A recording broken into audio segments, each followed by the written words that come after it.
And all these quotes are not from her or people that are referenced in her book, but you're citing them as her. And I would hate for her to be watching and be like, yeah, no. But yeah, it's just sad. But let's do this one. So while I do this one, you can search for combination of words. But the quote is same book, The Heavenly Writing of Divination and Horoscopy and Astronomy in Mesopotamian Culture. Whether or how to differentiate between astrology and astronomy is strictly a matter of convenience. When describing the content of a text from the cuneiform corpus of celestial science, I apply these terms strictly for descriptive convenience, without further implication that such a native classification existed. So, what do you got put up? I think that part where it says I apply these terms, I think that may be her speaking right there. So let's see if we can pull that up. Mhm. I found it. Oh my god, he might have a winner. Let's Okay, see. He okay, might. He might actually have a winner. okay. So the quote he said, I'll read his first. I apply these terms strictly for descriptive convenience, without further implication It's, that such a native classification existed. But he ended it at the comma. Now we all know grammar. You don't end the sentence at the comma, but much less of any of its connotations in the book annotations. is important because Right. that's her making a point. All right. So what about the first part? Because so he got the second part of the quote. Uh, so the first part says It's at the top. uh, whether or how to differentiate between astrology and astronomy is strictly a matter of convenience. Do you see convenience in there It's on right that here. page? It's at the top. He Okay, put this stuff together. He skipped like the whole middle. wait a minute. Wait. And it's the preface. Hold on. Yes, it's the purpose. Yeah. Time out. Time out. So let's just read what she says. Let's just read what she says. Do me a favor. Go up to the end of the previous page. Is there more to that? Um. Yeah. So Nah. she, Yeah. a lot of the stuff that she was doing in this book, because we have Nogenbauer's book as well that we Yep. quoted from. A lot of people she doesn't agree with. So she'll say that these people will say X Y Z, but I think differently, and I'm going to show that in this chapter and that chapter. She does that a lot in the preface of this book, That's where she talks interesting. about these other people and what they focused on and what they're going to do, and then she'll say, "But I see it this way."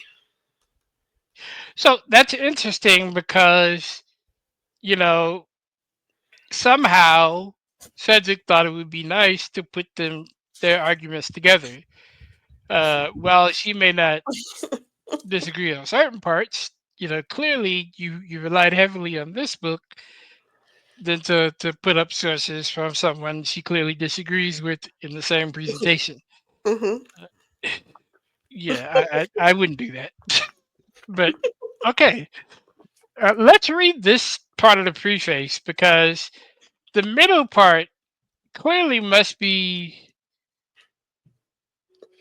I would say, imperative for him to feel like, okay, that doesn't go with my argument.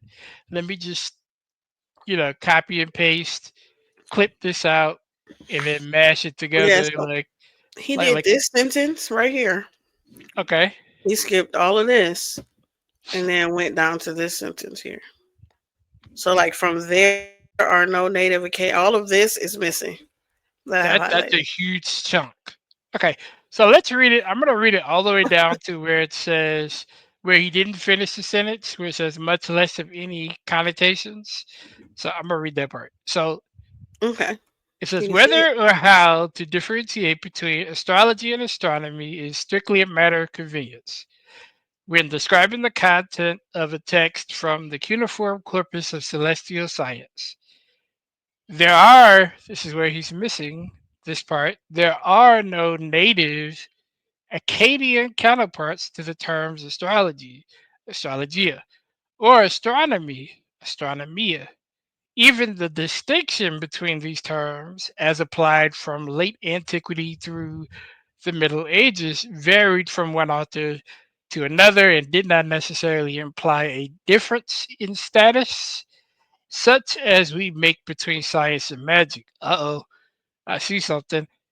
For the present purposes, then, if a text contains forecast of a mundane events, it is astrological, otherwise, it is astronomical. I apply these terms strictly for descriptive convenience, without further implication that such a native classification existed, much less any of its connotations. Now, that blue Now part, that did make a big difference. that made a big difference because wasn't that a part of the debate uh, Mhm. position that they had? They both had a position in a debate, and this middle part, the blue part that she has highlighted, I Ooh, don't think I would especially right agree with his here. position. It said very important and did not necessarily imply a difference in status, such as we make between science and magic. She That- did not agree with you at all. What? so you do the tap and screw on her work. What? Like how disrespectful. But look at what he says Look on at his this. quote. Look This what is he this says quote. below the quote.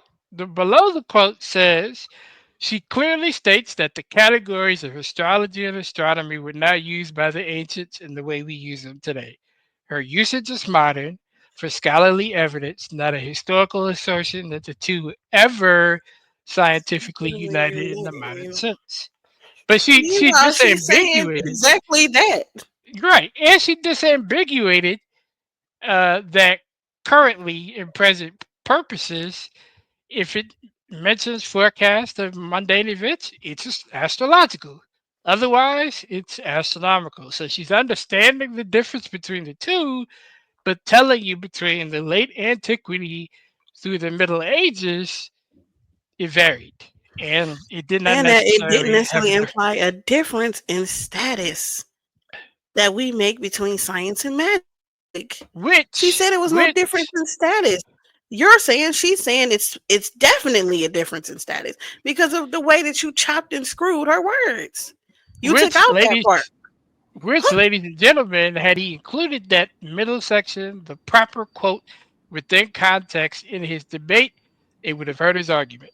Because clearly that is not the position he has, even though he relies heavily on this author through the entire presentation. That is what I classify as equivalent to fraud. That is him pretty much plagiarizing her work, in a sense, because he's not using the full text as she intended. And go back to his slide. His slide says misuse of scholars is pseudo, and that's literally what he did with this quote. He was Let telling. alone all the other quotes, but specifically with this quote. He specifically misused her entire point in that preface. He was prophesying, Mia. That's what he was doing. He was telling us what he was doing in real time. We just do it. We know somebody else who did that before. They was tricking us the whole time. This is Goodness. wild. Uh, this To is name the Goodness. slide this while doing it is crazy. his whole premise is is built on this woman's writings and teachings, and she disagrees totally with it. That is crazy.